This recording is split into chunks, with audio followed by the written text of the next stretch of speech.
And it just came out with the whole RSO oil, and it was this whole hope. And we're sitting at the Cancer Institute, the Huntsman Cancer Institute of Utah, and I'm talking with oncologists that are uber smart, you know, and you bring up anything to do with medical cannabis, and the first thing they tell you is, hey, we can't have this conversation, it's federally illegal.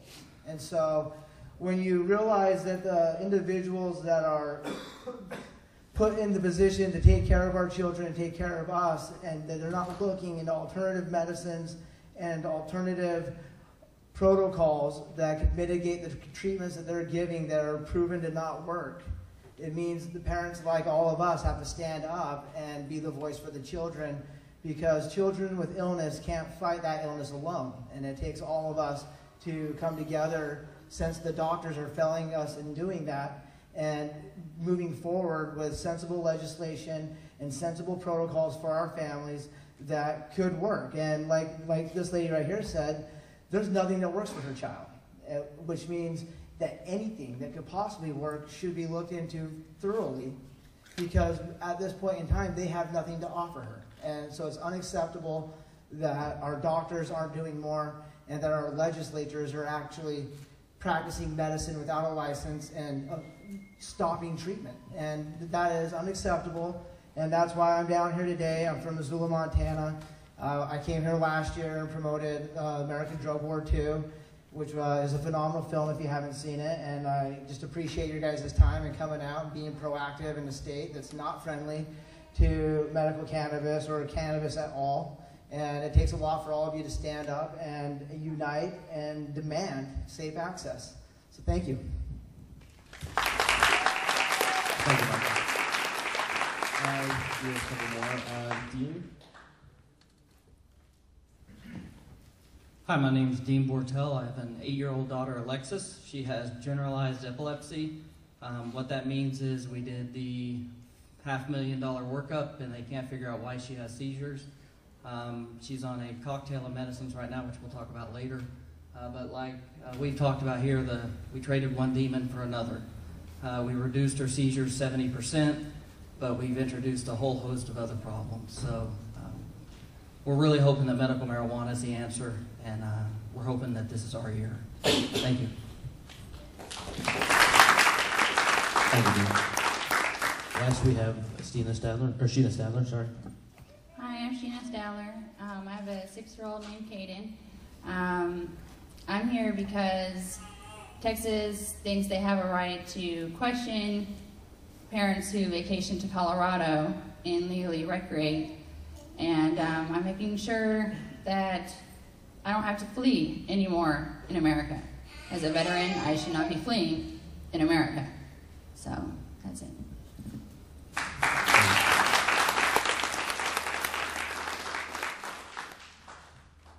Before we start the questions, just a little bit about myself. I actually came here from New Jersey. I led the campaign for 2042 in New Jersey for the children.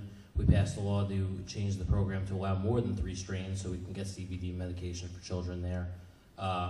We got rid of one of the doctor limitations, and also allowed edibles for children, meaning we actually could get the oil for the children there. I spent the year in New Jersey. I'm from New Jersey, and I came back to Dallas. This is where I learned about NORML, and this is where I think I belong. So I'm here to make Texas, legalize Texas for 2015. So let's get on with the questions.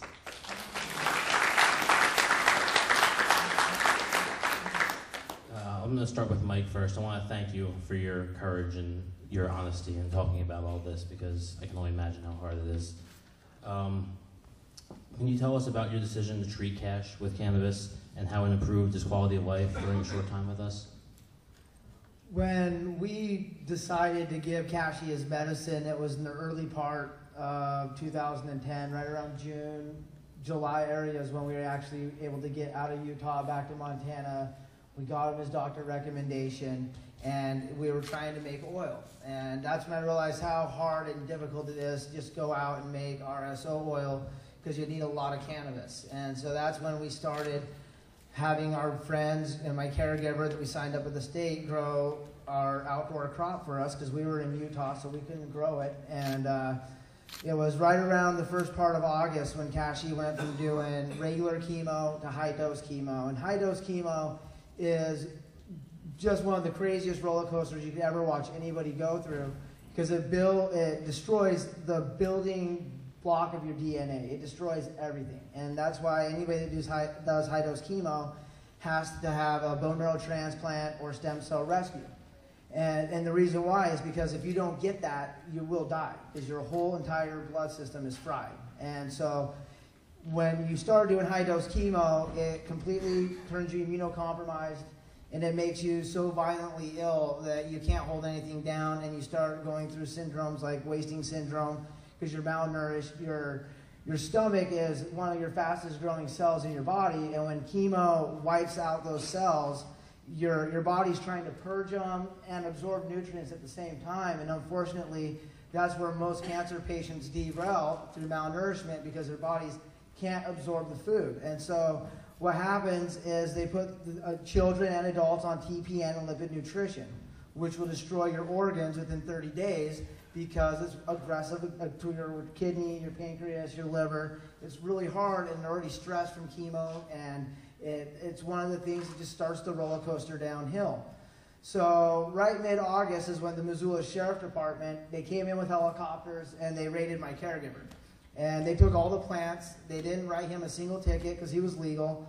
They called me up on my cell phone because they seen our name hanging on the wall. And they said, hey, we're here taking your guys' medicine. And I was like, oh, please don't do that, you know. And that's when I first got hit with the heavy injustice of the overthrow of the Montana government, because we're fighting cancer and they're chopping down our plants.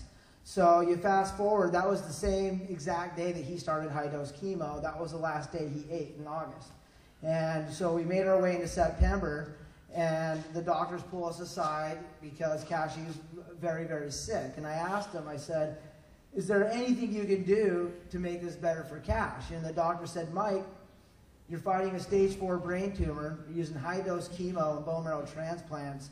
This is the roller coaster we talked about, and this is as good as it will probably ever get for Kash. In fact, at this point in time, we're looking at organ failure. We can't move forward with any more treatment for him because we have him on max amounts of all the narcotics for his nausea and pain. And right now, we're actually not even fighting cancer. We're looking at organ failure, and so we're just going to have to ride this out, but chances are you're going to lose Kash. And that's when I told him, I said, well, I find that unacceptable given that all the nausea and pain drugs you're giving him are proven to be deadly, toxic, addictive, cause organ failure, cause nausea, stop your respiratory system, your cardiovascular system. So how about you start weaning him off of those drugs, and we'll see if he gets better. And so I got them to agree to do that, and that's when we stepped in and started giving him cannabis oil through his G-tube, and the doctors were able to wean him off of all 8 of the nausea and pain drugs they had him on. And I don't know if any of you guys know anybody that's addicted to methadone or Oxycontin or some of these serious pain drugs that are on the streets, but there's no wean-off method for methadone at a methadone clinic. So given that we were able to grab Kash at 2 years old, that very, very, very, very unstable in just his condition with his organs, and wean him off of these nausea and pain drugs in a 2-week period was unheard of.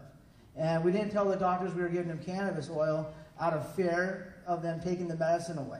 And so by doing that, by watching cannabis work, by stepping in as a parent and actually making his battle better, it opened my eyes to all the other kids that were on that same floor that didn't have that option.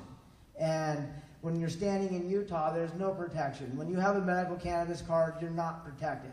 And seeing what Montana did to us and our family, and causing us we put thousands of miles down in our cancer battle with Kashi.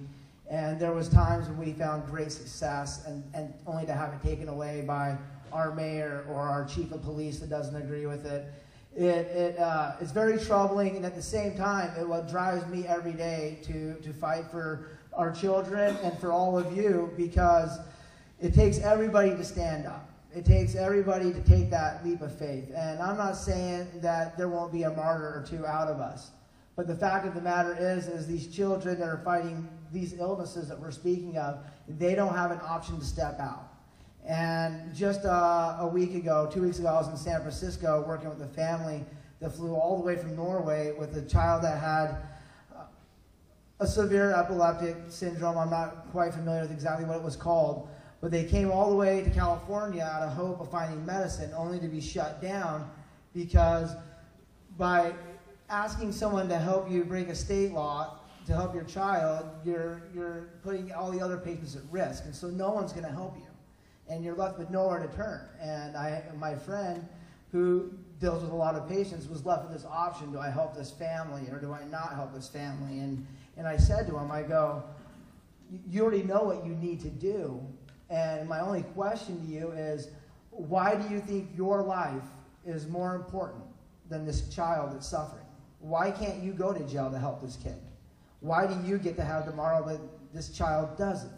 And it's that way of thinking which is slowing everything down, but at the same time, he did what was right and helped his family out, and they found success. And it's just one more reason for everybody just to take that leap of faith and get out there and educate yourself of not just the medical properties of cannabis, but of your inalienable rights that were granted to all of us by our Creator, that no one can ever take away, and no one can ever step in between the care of our children or our loved ones. And it takes all of us stepping out to do that. And so again, that's why I'm here.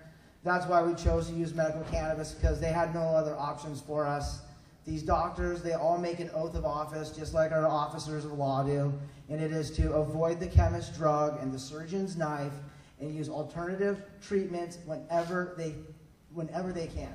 And the fact of the matter is they're not doing it because they're afraid of losing their licenses, they're obligated by their income, and they don't want to lose what they have because they feel that their life is now more important than our children's lives. And that is a bad place for any of our caregivers to be.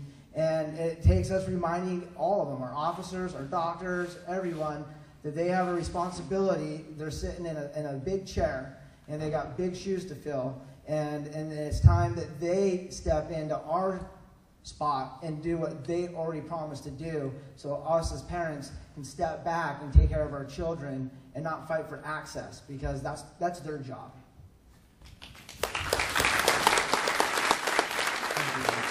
Thank you for highlighting all the crazy side effects of the drugs that they're prescribing children today. It's insane. And you also made a nice segue to what I wanted to ask Dawn. Dawn, as a mother and as a mother venturing into the world of alternative therapy for your child, can you tell us about some of the pushback you've received from others, other parents, people in the community, and anyone in general, and how you've overcome this challenge? First, I'll tell a little bit about Kennedy's history. She had her first 45-minute seizure the day after Christmas in 2008. She was 9 months old. And before that, I'd never witnessed seizures, didn't know what it was about. We were care flighted to Cook's Children's Hospital. It was a year and a half before we received a diagnosis. We saw 6 neurologists, a cardiologist, allergist, every doctor in the book, because we weren't getting answers, and they just wanted to throw drugs at us that we did not want to try, because other than her seizures, she seemed completely normal. So it took her having 5 seizures in a 12-hour period before someone started looking at us seriously, and they put her on meds, and we gave into the meds because we didn't know what else to do, and nobody still had a diagnosis. We put her on Keppra for 3.5 weeks, and her seizures increased, and she became a nightmare of a child. Her personality completely changed. She couldn't walk, and so as parents, we stepped back, and they, of course, the first answer to doctors is, oh, we just need to increase the meds. It's the only answer. And we looked at it as, well, she was doing much better than this before you put her on the meds, so what's upping the meds going to do? And then about 2 weeks later, we got a diagnosis of Dravet, which is pretty much the worst kind of epilepsy you can have. And so here we had this normal child who was having seizures, but we flew to Chicago to see the top doctor in the nation, and she gave us the Magic 3 prescription for the drugs, and we'd seen every blog, and that was all over the internet, that told us, this is what your child's gonna look like. She's gonna regress, she's not gonna be able to talk, she's not gonna be able to function. And we didn't accept that. as our answer. And we took to ourselves, and me and my husband stood together against every person that was around us at the time, and we said, we're not going to do drugs. It's not going to help her. It's not helped any child. Why would we go down the same exact route as every other person if there's no good that's going to come out of it? Let's try something different. So she's now 6, and they said if we made it to 6 and that she was still like this, that's how she would probably be for the rest of her life. And she's 6 and completely normal. However, she's still having seizures. She's on a very specialized diet. We do no processed food. I cook everything from scratch. We took all of her toxins out of her environment. We've refrained from exactly what Mr. Hyde was saying about the drugs. We've seen what the side effects do, so we want to stay completely away from that for her. But we want an option to stop the seizures altogether, and we know that medical cannabis is an answer for that, but we don't even have the option to try that here. So we, in the whole Dravet community with doctors, the pushback has been terrible. People think that we're crazy, we're labeled as extremists, and we're not anything. We're just for our child, and we want her to live and have the best life possible. We deal with the pushback by ignoring. Now that she's doing so great, people now reach out to us, but at first it was really hard. Even with family members, a lot of people didn't believe what we were doing and that we were going to mess her up more. And it's taken years of them to watch our experiences, but now she's doing great, and we would like the option to stop them altogether. So we're really fighting hard for cannabis and to help other people to realize that natural therapy should come first before all of the drugs and all of the surgeries and everything else they recommend to our children. Thank you, Dr.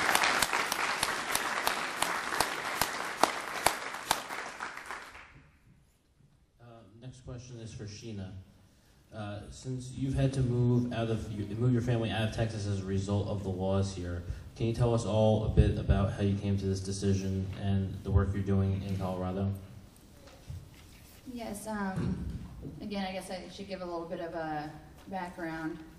For the Cannabis Cup, of course, like a lot of us stoners wanted to go do, we were like, heck yeah, I'm going to the Cannabis Cup. We're going to have a good time.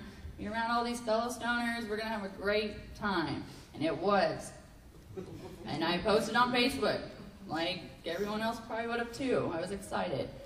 And so 2 days after coming back from Colorado, I get a knock at the door.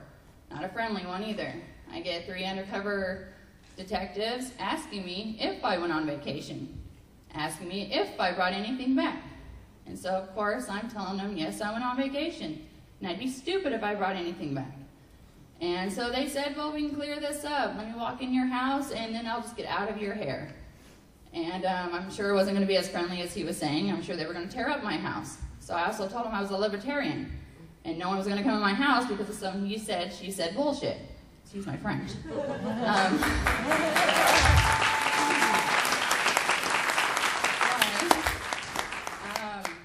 And so they told me, well, we don't want it to go this far, but we're going to come back with CPS.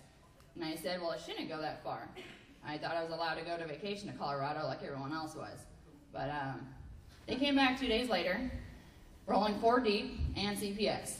I don't know why you need that much. I don't know what I did, but like I said, go on vacation. But in Texas eyes, this is not good. You can't consume marijuana, because if you consume marijuana, you are not a fit parent. And so what am I to do when I go to a legal state and I legally recreate, because I'm 21 or older, and I come home? My son was not with me on vacation even. I mean, we can't do that. As Americans, we can't do that. And then if I do that, I have to answer to someone? I'm confused on where I live. I'm very, very confused. And so it was very easy for me to make this decision. I left. I left in the middle of the night. I grabbed my son, and I left. When you're going to threaten my parental right, I'm not playing that game. And so we left, and I went to greener pastures, as you can say. And it just, I'm fighting now because we are allowed to do that. We are allowed to have marijuana access medicinally. I'm allowed to chill out with a joint after work if I want to. I'm allowed to do that, and my son is still safe if I do that. And I don't need to answer to anybody. I don't need that threat. The cops went so far as trying to get access into our home by stealing our pets even. My rights as an American were violated because I went on vacation. I'll say it again. I don't have a criminal background. I'm a veteran. Just got out 2 years ago. So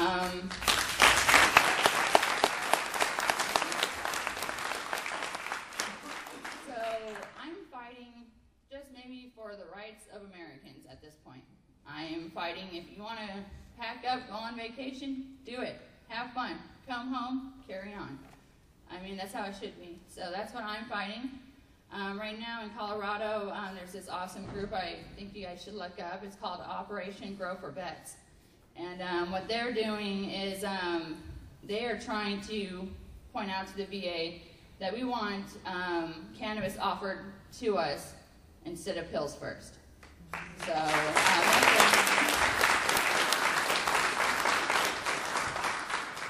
that's what I'm fighting for, and thank you guys. Thank you for taking the fight. Our next question is for Dean. Dean, you and I have personally fought together for legalization of medical marijuana in Texas for your daughter. And we've actually talked about this in detail. Can you explain to the crowd here the side effects of Alexis's pharmaceutical treatments? We've talked about, you said you described them as devastating, and can you explain why you say it, you explain it as that bad of a term, devastating, because not many side effects are devastating. And can you tell us more about the day-to-day life with Alexis and your vision of the quality of her life, the increase in quality of life, if we were to change the cannabis laws in Texas? Sure. First of all, thank you for all your help. It's been great, and all the panelists up here. Your stories have been inspiring. What we're doing is dangerous. I mean, proof is in the end. We live in a glass house, literally. Our daily life, I think, it goes back about a year ago. Alexis, sorry, I got a little bit of a cold. Alexis started having seizures just out of the blue. I mean, one night I'm folding clothes. It's an average family, an average day. Things are going great. Everybody's happy, and I hear this shriek. And I go running into the living room and don't know what to expect. And there's my wife and holding my daughter, stiff as a board and just foaming at the mouth. And it's just the craziest thing. A seizure is just horrible. And there's nothing anybody can do about it. You can't stop it. There's nothing. So they have emergency drugs, which this was the first seizure we'd ever seen. So guess how many of those we had? None. Guess how many of them are good for you? None. So we end up in the hospital. We go through the $500,000 tests. We end up at Children's Memorial Hospital because they transfer us because they can't figure it out at our local hospital. And God bless them, they tried. I mean, they did everything they could there. Their staff was incredible at Lakeview. And they transferred us to the best one, they say, in Texas, which was downtown, Dallas, Children's, where they literally had an army of doctors and interns look at her. We spent about a week there, and we get a diagnosis of Rolandic epilepsy. And that's epilepsy at night. It means she has seizures at night. And so my wife and I, at Lisa, to give her a hand, she's been my rock through all of this. She's up front here.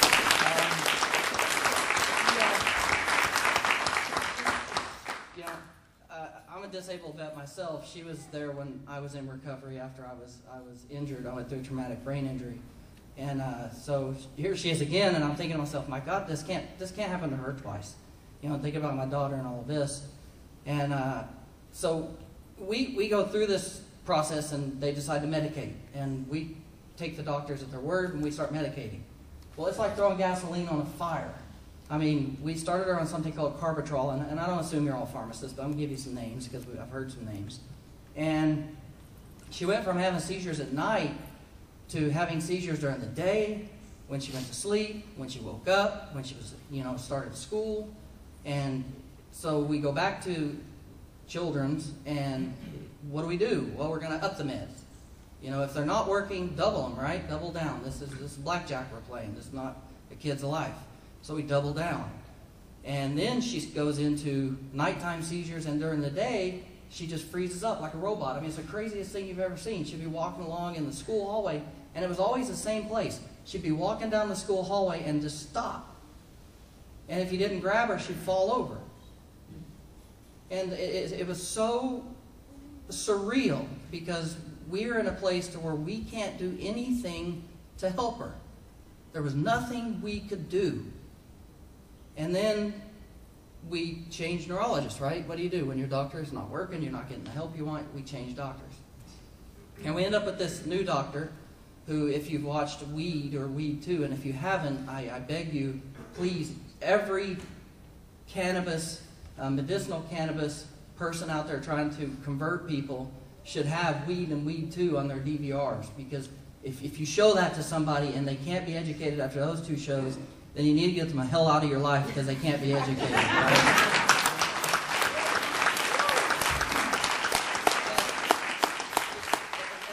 And we've used it many times. I come from a very conservative family, and my parents wept after they watched those two because they just didn't know. And this is the film that converted me. I knew nothing about medical cannabis, nothing about medical marijuana. My unit in the military was dealing with the drug war. I think Mr. Talley, same way. So we were chasing the drug boats in the Caribbean, so it was a little bit different. But Alexis, through her school days, she would go to school, wake up 6:30. As anyone with epilepsy knows, the most important thing for your child with epilepsy, besides getting the drug cocktail, which we're now on, many drugs, is a pattern. They got to get up at the same time. They got to eat lunch at the same time. They got to go to bed at the same time. They've got to do all of these things at the same time, because if you start to change a pattern, or they get sick, or heaven forbid they get sick, the seizures pick up and you go right back to where you were. And so, you know, we wake up at 6:30 in the morning. That's where our day starts. We medicate her at 7. She's on Depakote. And how many people have heard of Depakote? It's the devil's drug. And you know, it did knock her seizures down about 70%. But it's interesting that this conference comes at this time because she's on Depakote and Carbatrol. So, you know, if one doesn't work, mix them, right? So we mixed them. And this conference comes at this time because we just got her school reports back. And let me put it in perspective with some statistics about how it's affecting her education and things like that. January, when we made the switch, she's a second grader. Alexis is a second grader, a beautiful child. She was reading 148 words a minute. Right? Gifted and talented, everything going forward. Made the PGA, youngest in her club to ever make it. May, she's reading 120 words a minute. Numbers are down. Grades, she's having to put double the work in to get the same grade she was getting then. She's doubling her work, which is affecting her seizures because she's having to stay up later. It's just not working. The behavioral, you know, no one ever wants to get up here and call their kid, you know, a nightmare or something. And Max, we were lucky enough to have you in our home once. And we were sitting at the table casually talking, and you asked me, I'll never forget. You said you medicated her, didn't you? And, you know, that really hit me in my heart because it was like, how many other people know that we do this, that she took her Depakote and the parabola, the mania had started. Because within 2 hours of giving Depakote and Carbatrol, and I'm just picking these out because that's what she's taken, but they change who they are. They literally change into a different person. They get angry. They get hyper, or they'll just get super depressed. And in an 8-year-old, it shouldn't be that way. You shouldn't have to look at your child and wonder, who are you and why are you acting like this? And I didn't teach you to be like this. And you know what? Then you got to take a step back and say, the picture's bigger than that. Why do you have to be on these damn drugs because you live in zip code 75089? Right? Why can't you be in a zip on a medication? That's a 12-hour drive away, to quote Dr. Warren Nowitzki, who's leading now Epidiolex, a trial in New York University, which is a cannabis-based medicine. We finally got him in. to quote him, a drug that could be life-saving or life-changing for a patient. Why can she not have access for something that's just down the street? Even if I had to drive and get it, there's not a parent in this room that wouldn't make that trip. Right? Yeah. And so it's just ridiculous. And so to call the side effects devastating, they're worse than that. Because they're taking her down in her academics, they're taking her physically apart. You know, next week we just got her blood work back, and guess what? It was bad. And so we got to start trying new meds. We're starting Monday. We got to take her off the carbatrol because they think that's the bad one. Well, I doubt it, but it's probably the Depakote. So we're going to pull the carbatrol, and she's going to have to start having seizures again and all this mess. We know it's coming. Every parent up here deals with epilepsy. The devil's coming back. And we're going to see we'll probably end up right back where we started. Only $30,000 poor because we've been to the hospital for withdrawals. We've been, I mean, I know I've talked to you, Max. Some of these things should be done in a hospital. It's just really, it is a tragedy of human proportions. And it's just, it's not right.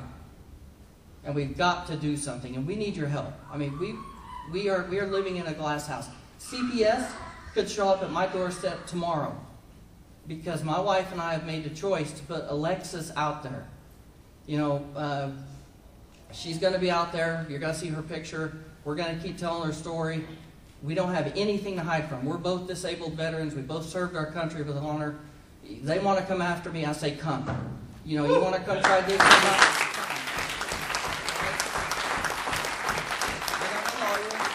Come. You can make my life hell. That's fine. But we are going to get Alexis. We're going to get all the other sick children out there the medicine they need. Either I'm going to draw my last breath, and that's when my fight's going to stop, or we're going to be down in Austin, and we're going to throw one hell of a party because we're going to be down.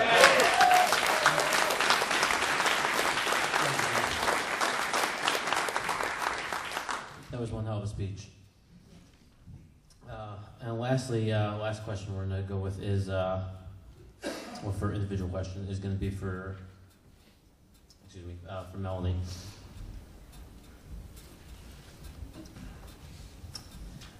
You and I have personally gone as well and fought to try and change the laws here in Texas, and I've been in, Tristan as well, I've been here in an office with your daughter, but she's had 30 seizures in just in an hour or two, and it literally it can bring tears to your eyes just watching a little child just seize, and it's insane. And the fact that we can't treat the child for that, it blows my mind. But how does it feel being faced with such a tough decision when you can either move to Colorado and get the cure for your child, or stay here and be a criminal and commit civil disobedience? All right. Well, a little bit about Carson first. She can't communicate. She's, like I said, was born with several other brain abnormalities.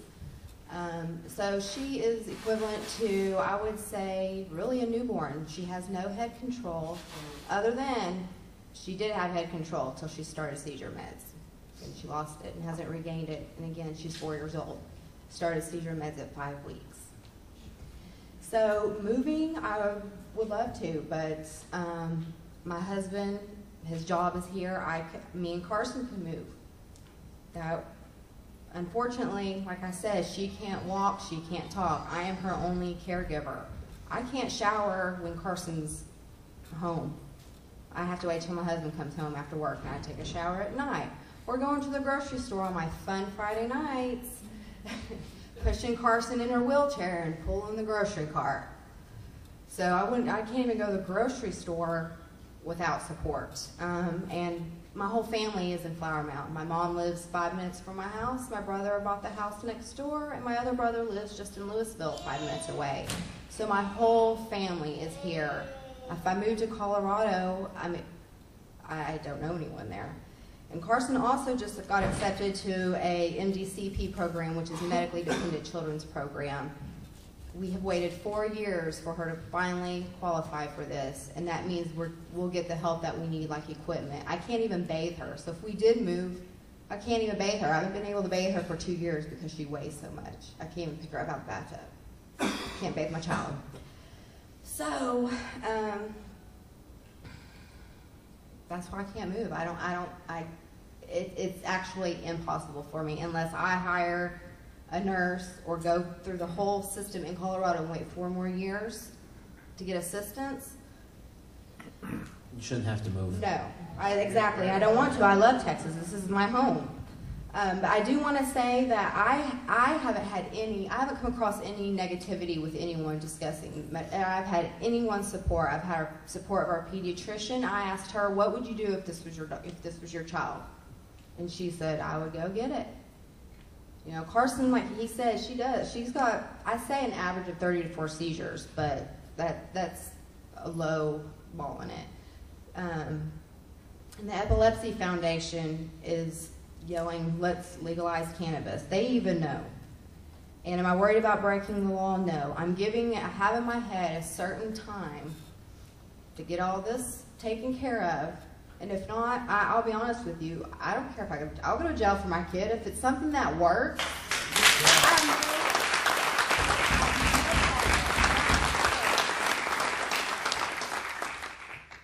and just like recreational users, parents are going to treat their kids regardless. It's going to come to that. We're waiting a certain amount of time, and we're going to treat them regardless or not. I don't think any parent would disagree with that. 1 in 26 Americans will develop epilepsy. I believe at the march I said 1 in 100, and that was the one thing I gave my husband to look up. So I'm being serious. That is the one thing I asked him to look up, because I was thinking to myself, I thought it was 1 in 25. And he said 1 in 100, and I was like, oh. But it's actually 1 in 26 Americans will develop epilepsy in their lifetime. There doesn't have to be a cause for it. You can just all of a sudden have it. You could have it for years and then go away, or have it for the rest of your life. And it does only take 1 seizure to be fatal. And with Carson, I sit there, imagine 30, 40 times a day, imagining that this one could be fatal. You try not to, but you worry, is this one in? That many times a day. I just don't get it. And here's an organic, non-toxic plant that's helping, 80 to 85% of the children that are taking it with epilepsy? 85, 90, I think? Yes, close to 90. It's helping that many kids. And generally it helps what? A lot of them the first time that they...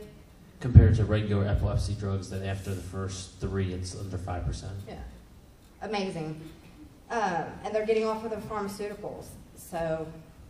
Anyways, please, and one thing I have learned is people are not educated like I thought. Before I got involved with this, I really thought people knew, but it's amazing that they do not know. They don't know, so it's up to us to teach people, so please help. Thank you.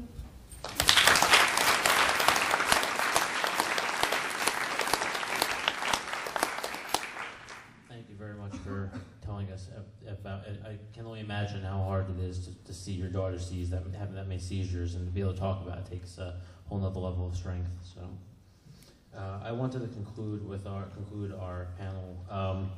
I don't know if I forgot to introduce that I'm the legislative coordinator for the organization. So if you want to talk to your legislator, I'm the person to go with. We need every single person in here to do it. The 2 of these parents I've already met with their legislators, and we've gotten yes votes, and we got them to agree to sponsor legislation. We need more people. We need more people to contact the legislators. We need more people to support these families. No one should have to move. No one should have to give up their rights as a parent, or have to leave their state, or have to worry these insane worries when they already have so much going on at home with the children. They need to just be able to take care of their children and not have to worry about, oh my God, am I going to go to jail? Is CPS going to bust down my door? Do I have to worry about new drugs they're going to put my child on? When marijuana has been proven to work. I come from a medical marijuana state. I've seen it work. I've watched children having seizures, blue in the face, 30 seconds later bounce back. It's time to legalize marijuana in Texas. Yeah.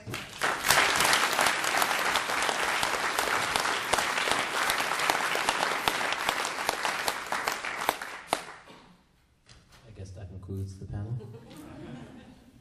I think you guys should stick around. I think we're gonna go. We're gonna have Rob Campia next. Thank you very much for your bravery in coming out here today. I just want to say that was some of the most amazing testimony, and it's not going to die right here. We've got 2 angles of it. It's going to be seen by thousands and thousands of people. You're going to inspire parents all over the world. One thing, we were at Carson's. We drive to Houston to see her epilepsy team because we've gone to doctors here, and most of them want to remove half of her brain, when she only really has not even half of her brain. But I am excited to say that when we took her to Children's Houston and her last appointment, that there is one child, a doctor, he got approved to give one child with Dravet syndrome CBD oil. So there is one doctor in Texas that is able to give. There's one child in Texas that through GW Pharmacy. Oh, do you? Okay. Yes. I'm excited. One in the Metroplex. That first one's the hardest. Gets easier every time after that. All right. Thank you very much for your bravery, every single one of you. Please don't ever stop.